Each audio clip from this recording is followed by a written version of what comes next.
اعوذ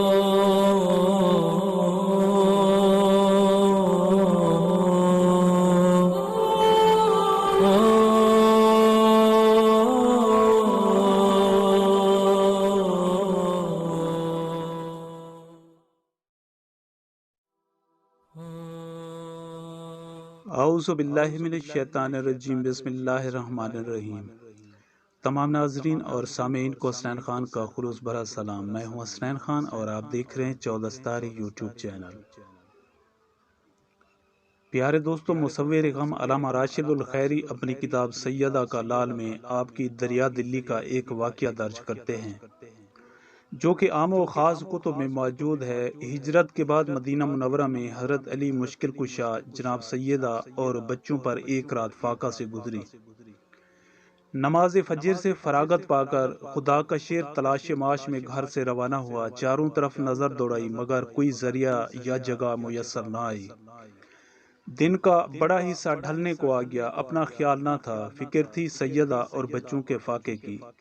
بازار کے متواتر کئی چکر لگائے مگر کوئی کام نہ ملا۔ آفتاب کی روشنی جھلملانی شروع ہوئی۔ شیر خدا سیدہ عالم خاتون جنت اور جنت کے سردار فاقے سے ہیں۔ نماز مغرب کے بعد شام کی تاریکی پردہ دنیا پر چھا رہی تھی کہ ایک تاجر اپنا سامان لے کر پہنچا۔ جن مبارک ہاتھوں نے خیبر کا دروازہ چشم زدن میں اکھاڑ کر پھینک دیا تھا، جن کو بوسہ دینا کائنات فلکی کا فخر تھا، وہ ہاتھ سے اسباب ڈھونے میں مصروف ہو گئے۔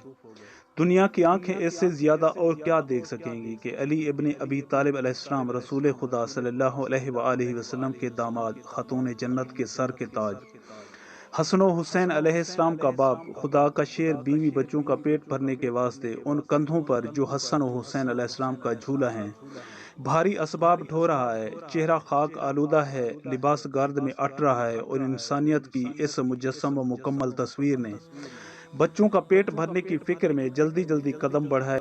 مدینہ کی گلیاں ان کے مبارک قدموں کو ذوق و شوق سے بوسے دے رہی تھیں۔ مدینہ کی گلیاں اپنے سینے پر علی کے قدم پا کر فخر سے سینہ تان رہی تھیں۔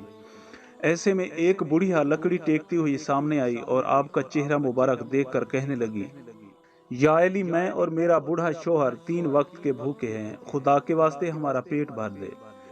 بڑھیا کے یہ الفاظ زنجیر بن کر جناب امیر علیہ السلام کے پاؤں میں پڑے۔ مقابلہ برابر کا تھا۔ 3 ہی وقت کا فاقہ جناب سیدہ اور ان کے بچوں پر تھا۔ فطرت انسانی کا تقاضا کچھ اور تھا، مگر شیر خدا جس کا دل نہیں نور الہی کا ٹکڑا ہے، یہ ممکن ہی نہیں کہ شیر خدا کے سامنے ہاتھ پھیلایا جائے اور سائل نامراد پلٹے۔ 2 درہم اس بڑھیا کے حوالے کیے اور فرمایا کہ خدا تجھ پر رحم فرمائے۔ صبر و شکر کے ساتھ خالی ہاتھ گھر کی طرف پلٹے۔ باب خیبر کو اکھاڑنے والے ہاتھوں کو جب ملکہ کونین خاتون جنت نے دیکھا تو چھالے پڑے ہوئے تھے۔ ہاتھوں کو بوسے دیے اور فرمایا کہ یا علی، مجھے فخر ہے کہ میں آپ کی بیوی ہوں۔ پیارے دوستوں، میں امید کرتا ہوں کہ آپ کو میری یہ ویڈیو اچھی لگی ہو۔ اگر آپ کو میری یہ ویڈیو اچھی لگے تو پلیز آپ میرے چینل کو سبسکرائب اور اس ویڈیو کو لائک ضرور کیجیے، اور اپنی قیمتی آراء کا اظہار نیچے کمنٹ سیکشن میں کرنا مت بھولیے۔ اب ہمیں اپنی اگلی ویڈیو تک کے لیے اجازت دیجیے، اس دعا کے ساتھ کہ اللہ پاک آپ کو اپنی حفظ و امان میں رکھے۔ اپنا بہت زیادہ خیال رکھیے گا۔ شکریہ۔ خدا حافظ۔